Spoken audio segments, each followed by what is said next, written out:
So there was a minister who, they were taking the collection, and the minister said, we need some extra money this week, so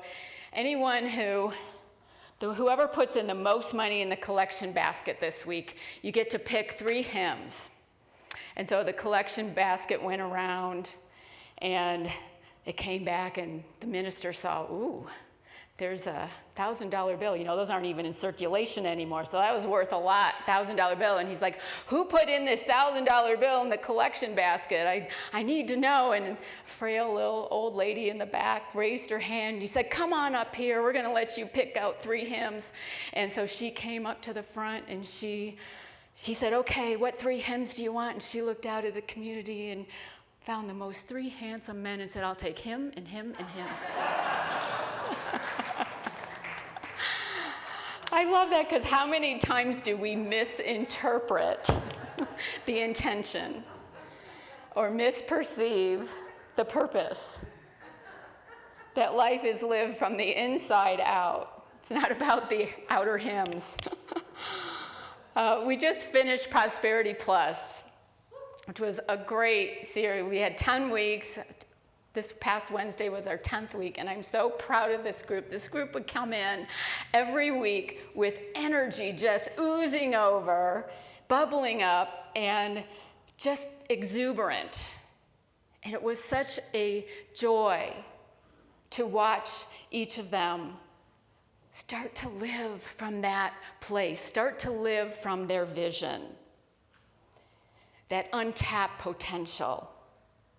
And this week we had a couple people who actually shared their vision with the group, and the support and the love, you could just feel it in the room.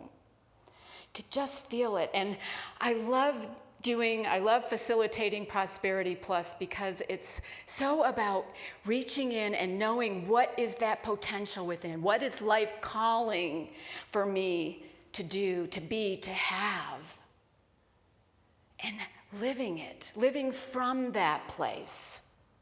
It's so in alignment with this book that we have this talk series on now, Discover the Power Within You by Eric Butterworth. This is week 5 of our 7-week series. And this is my favorite Unity book, favorite Unity minister. I love his writing. And he talks about how the power within is within each one of us. We have this ability to live a life of our dreams, to find that hidden potential. Jesus said, I came that they may have life and have it abundantly. Have it abundantly.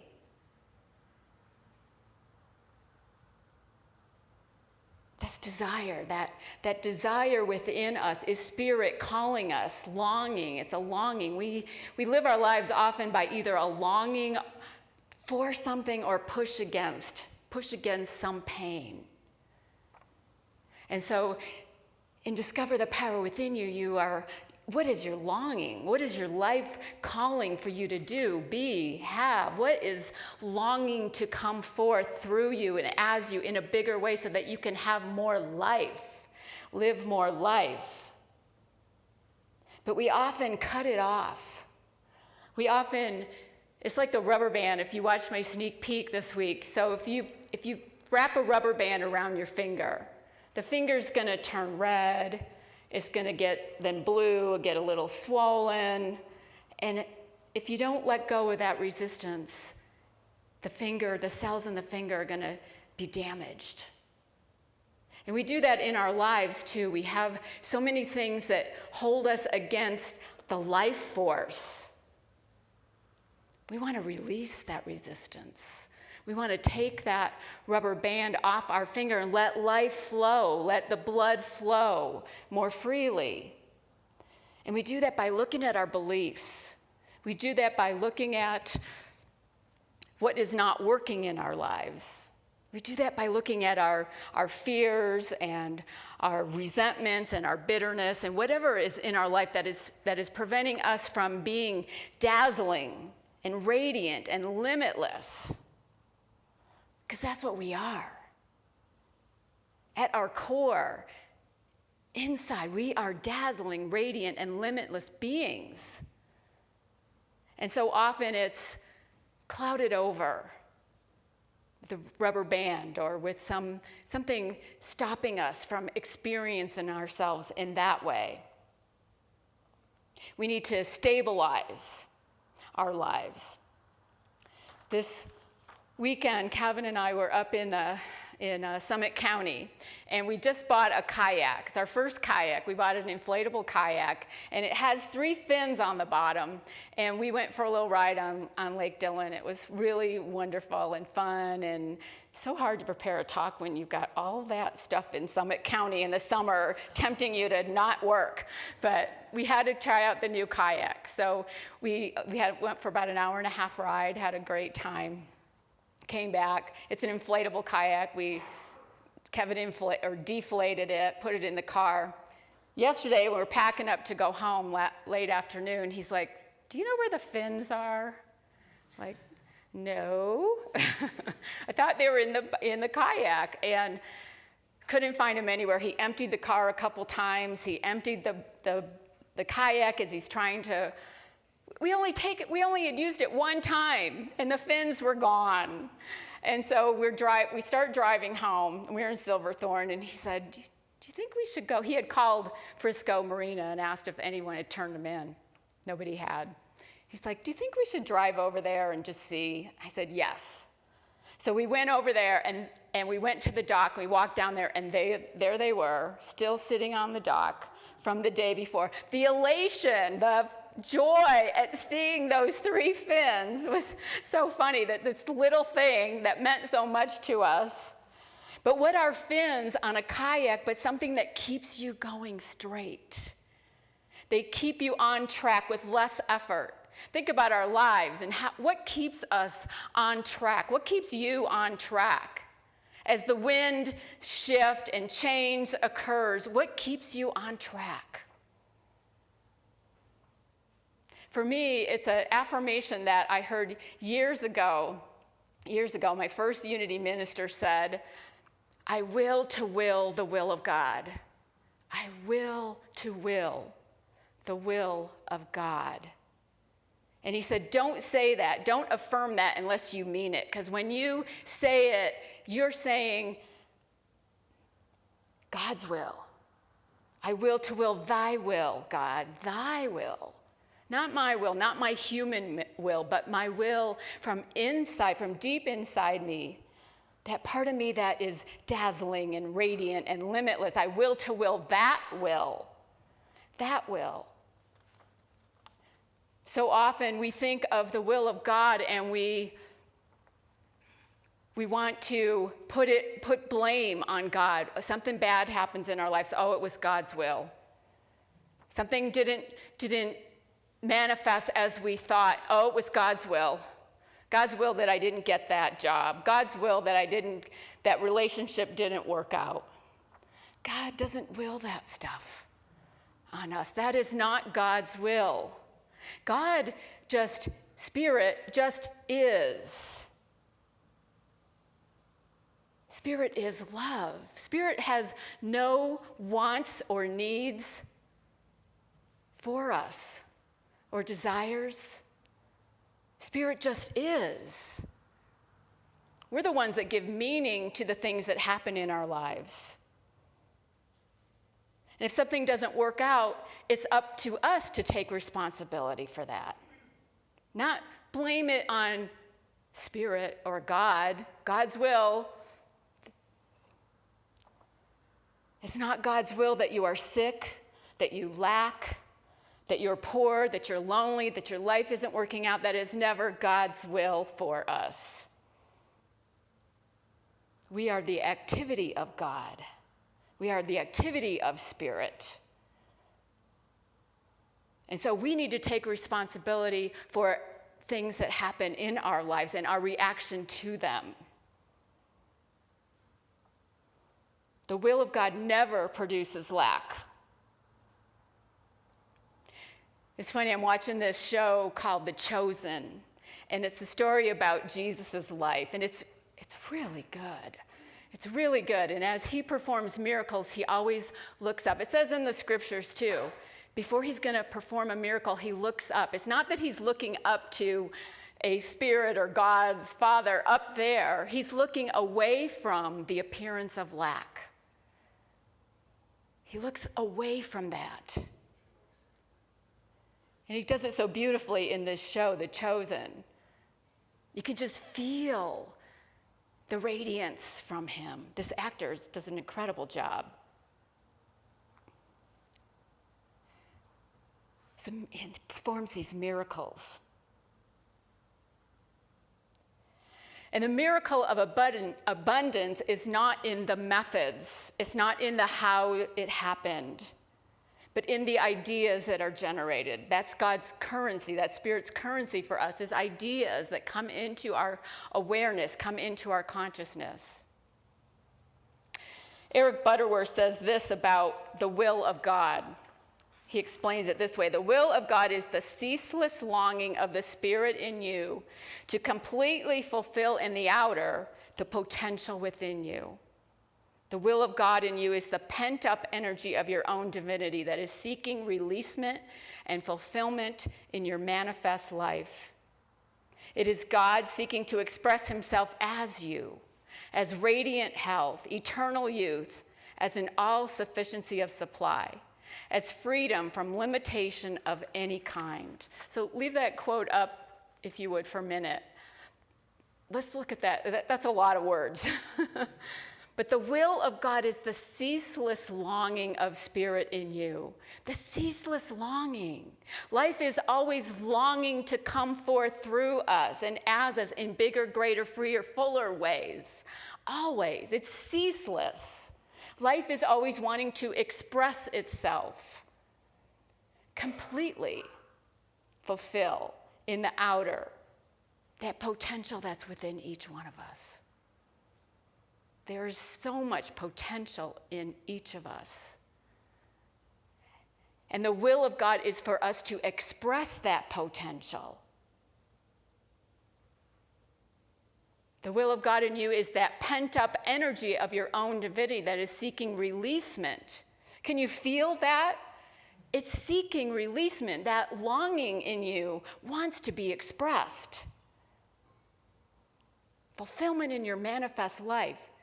That's the will of God. So when we say, or when I say, I will to will, the will of God. I will to will thy will, Spirit. Will, in unity, the power of will is our ability to choose. So we're saying, I choose to choose alignment with that which is within me, that potential that is within me. The will of God doesn't want. The will of God is that longing to express more of us, more life, bring forth that life force. Rather than believing in God, believe from God, believe from Spirit, believe from this knowing that we are that. I will to will thy will. When we demand a certain outcome, it's like having the rubber band wrapped around our finger. There's so much more than a particular outcome. We always put in our vision statements in Prosperity Plus, this or something better. This or something better, because we don't know. We can only envision what we can from where our consciousness is. But Spirit may have something better for us. We want to believe from that consciousness, instead of letting the circumstances of our lives dictate what we can or cannot do. Believe from the consciousness of God. All things are possible. All things are possible.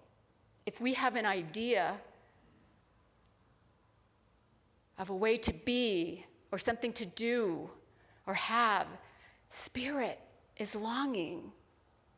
That spirit in us, longing for more life to be expressed. And classes like Prosperity Plus support that. We support each other in those classes. We support each other's visions and longings. I had two things in the last week, 2 weeks, come about, be made manifest in my life that were on my vision. Because I wasn't just facilitating the class, I was participating in the class. So I had two things come about. One was I have been longing to be a spiritual director. I have a spiritual director that I talk to once a month. I love our time together. She's a supportive influence in my life. We talk about all kinds of things going on in my life. And I want the credential that allows me to be that. Not that you can't be that without the credential, but I'm kind of an education person. Anyway, so I applied for the program a couple months ago, and this week I got an email, and they said, given your recommendations, how strongly you were recommended, and your application and how you answered the questions, we decided that we don't even need to interview. You're in.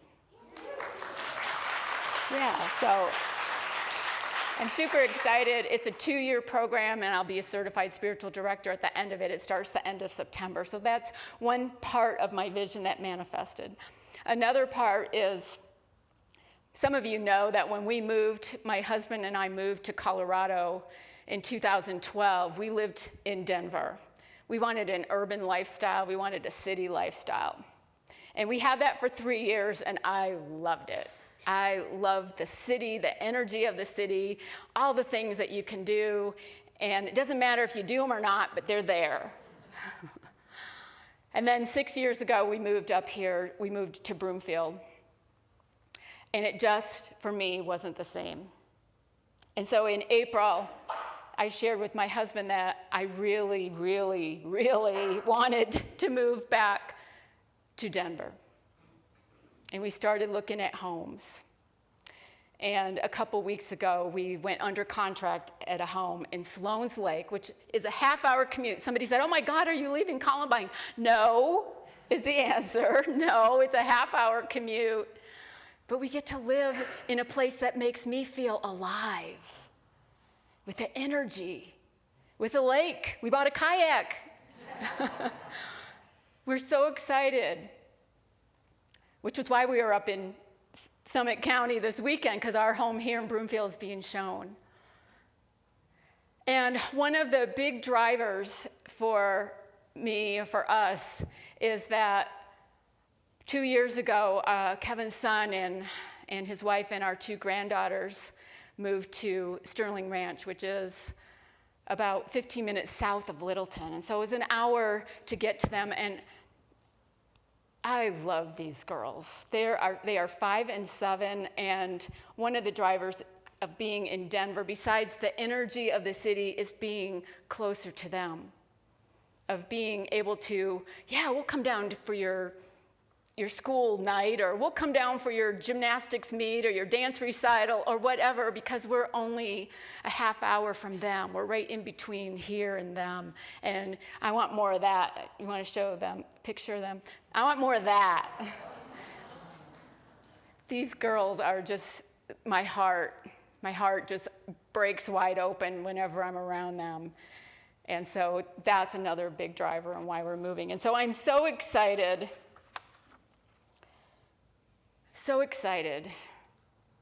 to be living this vision, to be manifesting life that wants to come through me. And it requires faith. You know, when we started looking at houses, people said, you know what the market's like right now? Do you think you're going to find a house? You know, we heard that a lot. I'm like, yeah, but we only need one house. We don't need a bunch of houses, just one house, and we found a house that is really the right size for us. The right size. So faith is required. You have to believe it's at least possible, or you wouldn't take the action that is needed. to live from that place. It's required. And faith is seeing without evidence. Seeing things as they can be rather than as they are. Eric Butterworth says this there on page 168, there is more to life than this experience. Whatever you're experiencing, there is more to life than this experience. Open your eyes and see.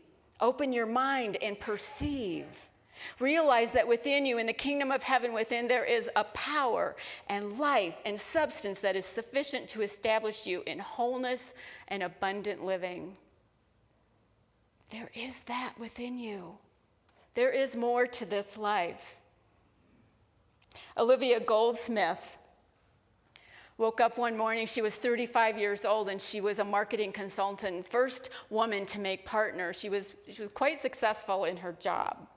But she woke up one morning and realized something was missing. Life just didn't feel complete to her. And so she realized that for her to do something else, she couldn't stay in her current job. So she decided to quit her job and live off her savings. And she didn't know what she was going to do, but she thought, one thing I've always loved is to read. So I think I'll write a book.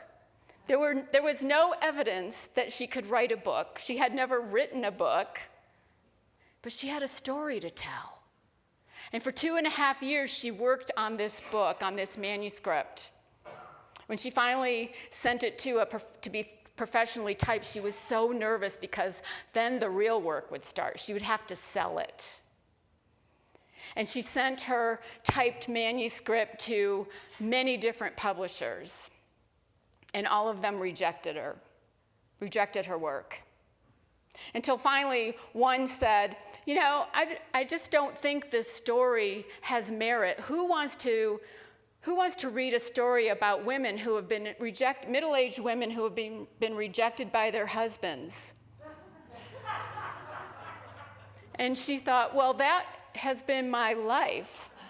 The life of my girlfriends, the life of my sisters, the life of many women I know. And the editor said to her, well, I think it would be better if you made the women more sympathetic. So the first wife, you should have a cat with leukemia. The second wife should have a mentally disabled child. And the third wife should have a baby who died. She didn't like that. But she wrote it into the story.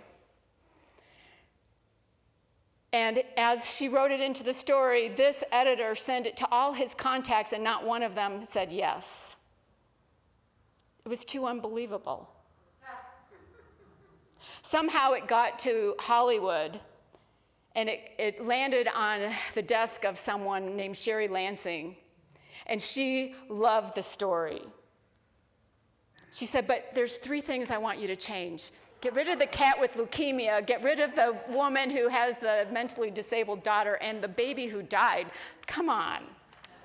We don't need the women to be that pathetic, and the men, their husbands, to be that vile. And so she rewrote her book to as close to original as she could. And the book became a major motion picture and a blockbuster in 1996, The First Wives Club. She believed in her dream, that longing that was coming through her. She took a risk. She had faith. There's a miracle of abundance in the world if we just turn our cup right side up under the faucet. So many times we have it upside down, and the water, we don't get filled up because the water can't go in. Turn the cup right side up and let it be filled. Let it flow. This is what Olivia Goldsmith did. And she said, if I hadn't done that, I would have been personally bankrupt because my soul was longing to do this, to be this. So instead of having an experience of lack, she had an experience of abundance, eventually, by sticking with it. And Eric Butterworth says, what is lack? Is it not simply an absence of faith in the miracle of abundance? God cannot supply lack.